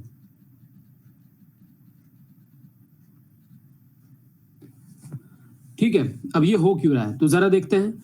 इसमें क्या बोल रहा था कि जब हाइड्रोक्साइड्स के केस में, अपन आ रहे हैं हाइड्रोक्साइड्स में, है ना, केस 1 हाइड्रोक्साइड्स का केस हो रहा था। अब हाइड्रोक्साइड्स में चाहे तुम बेरिलियम हाइड्रोक्साइड ले लो तो इसमें, ठीक है ना, और तुम मैग्नीशियम ले लो, ठीक है। तो अपन ऐसे बना लेते हैं इसको, Be+2 और OH-, फिर Mg+2 OH-, फिर उसी तरीके से कैल्शियम Ca+2 स्ट्रोंशियम और बेरियम, यार उसी तरीके से OH-, OH-, OH-, ठीक है। अच्छा, ये इसमें एनायन कॉमन है कि नहीं? Anion is common. तो इसकी जो लैटिस एंथैल्पी है किस पे डिपेंड करेगी? कैटायनिक साइज पे डिपेंड करेगी कि नहीं? कैटायनिक साइज पे डिपेंड करेगी, ठीक है, ये बोल रहा है। तो since lattice enthalpy decreases much more than the hydration enthalpy with increasing ionic size, the solubility increases as we go down the group, ठीक है। the solubility increases as we go down the group। अब इसको मैं बहुत अच्छे से समझाता हूँ, ठीक है, बहुत अच्छे से, बहुत प्यारे तरीके से हम लोग समझेंगे इसको, ठीक है।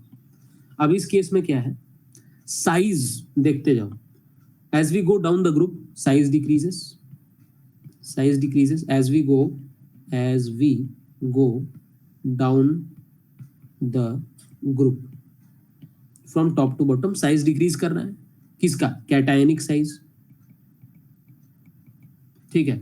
बेरिलियम हाइड्रोक्साइड को दिखा रहा हूं, Be+2 हाइड्रोक्साइड OH-, ठीक है। अब मैं बेरियम हाइड्रोक्साइड को दिखा रहा हूं, Ba+2, ठीक है। OH- को हल्का सा बड़ा दिखा देते हैं, OH-, ठीक है। अब थोड़ा सा जरा सा भी तुम में दिमाग होगा तो तुम बता दोगे ज्यादा अच्छी लैटिस एंथैल्पी किसकी है? इसकी है। ज्यादा अच्छा लैटिस यही है और बुरा लैटिस ये वाला है, बहुत बेकार लैटिस है कि नहीं? तो ये पानी को अपने ये इसकी आपस की स्ट्रक्चर इतनी स्ट्रांग है कि पानी अंदर घुस पाएगा कि नहीं घुस पाएगा? नहीं घुस पाएगा। पानी घुस पाएगा क्या इसमें? नहीं। लेकिन इसकी आपस की लैटिस इतनी घटिया है, पानी घुस जाएगा आराम से इसके इंटरस्टिसेस में, आराम से एंटर कर जाएगा पानी, ठीक है। तो इसकी लैटिस एंथैल्पी जो है, लैटिस एंथैल्पी की जो इफेक्ट है, it dominates over hydration enthalpy. देखो, पानी में सल्यूबल होने के लिए 2 चीजें चाहिए, ध्यान से सुनना, ठीक है। सल्यूबिलिटी इन वाटर के लिए 2 फैक्टर्स चाहिए। पहली बात तो उसकी लैटिस एंथैल्पी खुद की कितनी है, लैटिस एंथैल्पी ऑफ मॉलिक्यूल, जिसको पानी में घुलाना है तुमको।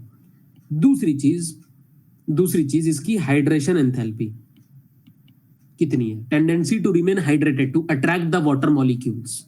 दोनों चीजें बहुत इंपॉर्टेंट है इसमें, ठीक है। अब ये क्या बोल रहा है कि दोनों ही डिक्रीज होती है as we go down the group, क्योंकि साइज जैसे बढ़ता है ना तो लैटिस एंथैल्पी भी डिक्रीज हो रही है और हाइड्रेशन एंथैल्पी भी डिक्रीज हो रही है। लेकिन लैटिस एंथैल्पी के डिक्रीज होने के वजह से, जब लैटिस एंथैल्पी डिक्रीज करता है ना, लैटिस एंथैल्पी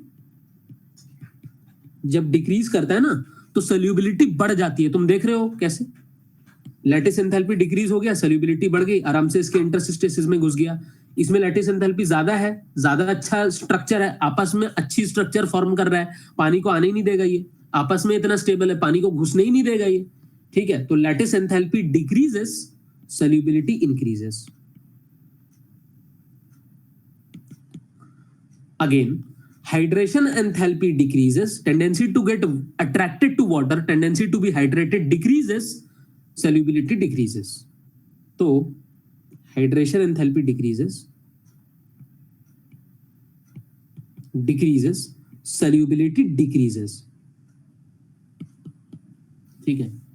अब दोनों के सम को ऐड करो, ठीक है, ऊपर से नीचे ना दोनों चीजें कम हो रही है, क्योंकि साइज देखो, और क्या होता है बेसिकली, साइज डिक्रीजेस तो लैटिस एंथैल्पी भी डिक्रीज हो रहा है, और साइज इंक्रीज हो रहा है तो as we go from top to bottom, और इसमें साइज इंक्रीज हो रहा है तो लैटिस एंथैल्पी भी डिक्रीज हो रहा है और हाइड्रेशन एंथैल्पी भी डिक्रीज हो रहा है। और डिक्रीज ऑफ लैटिस एंथैल्पी की वजह से क्या होता है, पानी घुस पाएगा आराम से, तो सॉल्युबिलिटी बढ़ रहा है। लेकिन हाइड्रेशन एंथैल्पी जो डिक्रीज हो रहा है उसकी वजह से सॉल्युबिलिटी घट रहा है। तो इस चीज पे डिपेंड करेगा कि भाई ज्यादा पावरफुल कौन है, लैटिस एंथैल्पी ज्यादा इफेक्ट है, ज्यादा पावरफुल है, कि हाइड्रेशन एंथैल्पी का गिरना ज्यादा पावरफुल है, विच वन प्रीडोमिनेट्स। तो हाइड्रोक्साइड्स के केस में lattice enthalpy predominates. In case of hydroxides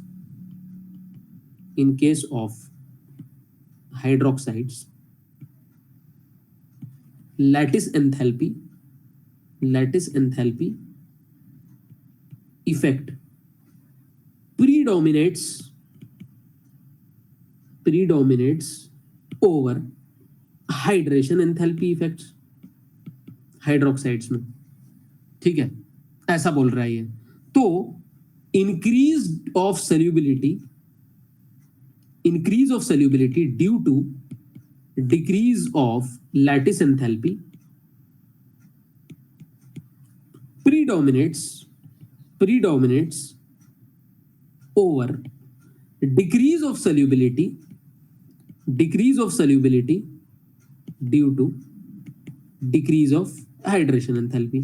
मतलब डिक्रीज तो दोनों ही कर रहे हैं, लेकिन लैटिस एंथैल्पी के कम होने की वजह से सॉल्युबिलिटी बढ़ रही है, हाइड्रेशन एंथैल्पी के कम होने की वजह से सॉल्युबिलिटी घट रही है। तो डोमिनेट कौन सा कर रहा है इसमें, हाइड्रोक्साइड्स के केस में लैटिस एंथैल्पी।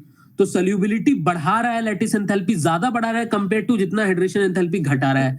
तो ओवरऑल सॉल्युबिलिटी क्या हुआ, बढ़ रहा है, ओवरऑल सॉल्युबिलिटी बढ़ेगा, overall solubility increases down the group in case of hydroxides, अब आते हैं सल्फेट्स और कार्बोनेट्स पे। अपोजिट केस, सल्फेट्स और कार्बोनेट्स पे क्या होगा ना, यही चीज मैं लिखवा रहा हूं, यही चीज को मैं एज इट इज तुमको दिखा रहा हूं। This is what we are discussing, ये चीज as it is I will be giving here, ठीक है, यही चीज है, यही बात थी।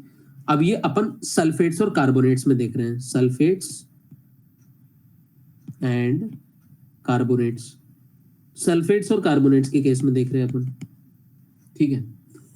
अब इसमें साइज बढ़ रहा है from top to bottom, cationic size बढ़ रहा है, तो साइज बढ़ रहा है तो भाई साहब तुम्हारी लैटिस एंथैल्पी भी डिक्रीज हो रही है, ठीक है, तो सॉल्युबिलिटी बढ़ेगी उसकी वजह से, और तुम्हारा हाइड्रेशन एंथैल्पी भी डिक्रीज हो रहा है, सॉल्युबिलिटी घटेगा। लेकिन इस केस में सल्फेट्स और कार्बोनेट्स के केस में ध्यान से effect of hydration enthalpy dominates over the effect of lattice enthalpy. In case of sulfates and carbonates of alkaline earth metals ठीक है. इफेक्ट ऑफ हाइड्रेशन एंथैल्पी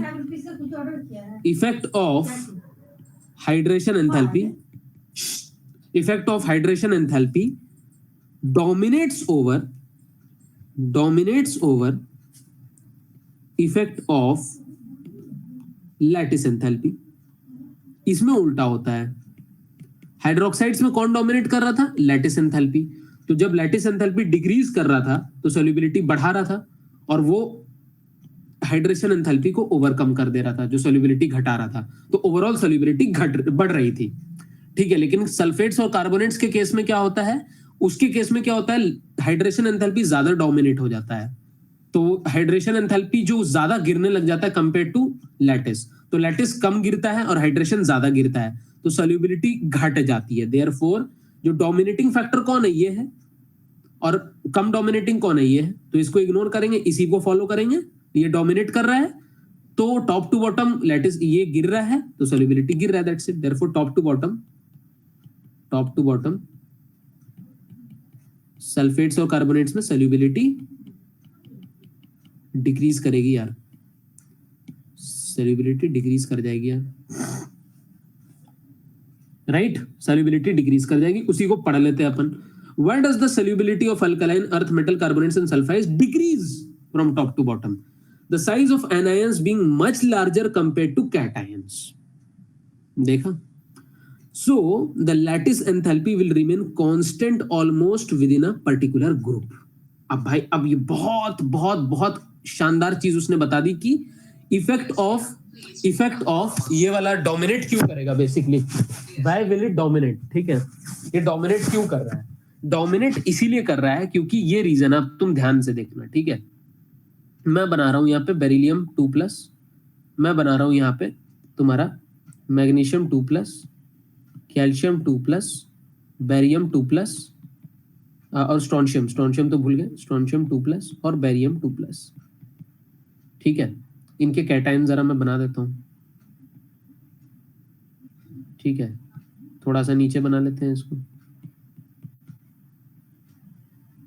और है ना, ऐसा कुछ बना लिया मैंने. अब सल्फेट्स बनाता हूं मैं जरा. इसका सल्फेट SO4 2-, सभी का इतना ही बड़ा है. सभी के केस में ये इतना ही बड़ा रहेगा, है ना. या इनफैक्ट सल्फेट एक ही जगह बना लूं तो चलेगा. अगर मान लो मैं सभी को कंपेयर करूं, सल्फेट कुछ इस टाइप का बनेगा.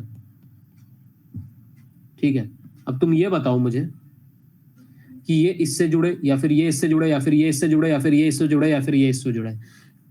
पांचों के केस में बहुत ज्यादा डिफरेंस तो नहीं दिख रहा साइज में. मतलब ऐसा तो नहीं है कि अगर इसका लैटिस एंथैल्पी जितना भी है, ठीक है, चाहे इसका लैटिस एंथैल्पी जितना भी है, चाहे इसका लैटिस एंथैल्पी जितना भी है, चाहे इसका लैटिस एंथैल्पी जितना भी है, चाहे इसका लैटिस एंथैल्पी जितना भी है, क्योंकि सल्फेट बहुत बड़ा है कंपेयर टू ये पांचों. तो मान के चल सकते कि लैटिस एंथैल्पी में जो डिक्रीज आ रहा है ऑलमोस्ट मिनिमम है. लैटिस एंथैल्पी में जो डिक्रीज आ रहा है ऑलमोस्ट मिनिमम है. इन पांचों के ऑलमोस्ट लैटिस एंथैल्पी कांस्टेंट आ रहे हैं. इन पांचों के ऑलमोस्ट लैटिस एंथैल्पी कांस्टेंट आ रहे हैं. तो effect of lattice enthalpy nullify हो गया कि नहीं इसमें. तो अब मेजर डोमिनेट फैक्टर कौन सा हो जाएगा इसमें हाइड्रेशन एंथैल्पी. और हमें पता है कि टॉप से बॉटम जाता है हाइड्रेशन एंथैल्पी गिरेगा, गिर करके सॉल्युबिलिटी गिरा देगा ये. इसीलिए टॉप से बॉटम सॉल्युबिलिटी गिर जाएगी. यही चीज लिखा है. Since the hydration enthalpy will decrease, solubility will decrease. Why? Because effect of lattice enthalpy has been minimised. Why? Because sulphates और कार्बोनेट्स इतने बड़े आयंस हैं कि उनके बड़े आयंस कंपेयर टू ये छोटे छोटे कैट आयंस है, इनके लैटिस एंथैल्पी में ज्यादा वेरिएशन नहीं है. तो लैटिस एंथैल्पी का फैक्टर उतना डोमिनेटिंग नहीं है. हाइड्रेशन एंथैल्पी का फैक्टर ज्यादा डोमिनेटिंग है. और हाइड्रेशन एंथैल्पी डिक्रीज करता है फ्रॉम टॉप टू बॉटम, तो सॉल्युबिलिटी को भी ये डिक्रीज करा देगा. That's it. This winds up our chapter. बाकी मैंने जैसे बोला है कि ये एनामोलस बिहेवियर और जो लास्ट वाला जो टॉपिक था तुम्हारा कैल्शियम सल्फेट और जिप्सम वाला, सीमेंट वाला, ठीक है, और प्लास्टर ऑफ पेरिस, ये मैं अब इसकी वीडियो डाल दूंगा। और हम लोग will start by tonight 8 PM हम लोग पी ब्लॉक से स्टार्ट करेंगे, ठीक है। दैट्स इट, अब आप लोग जा सकते हैं।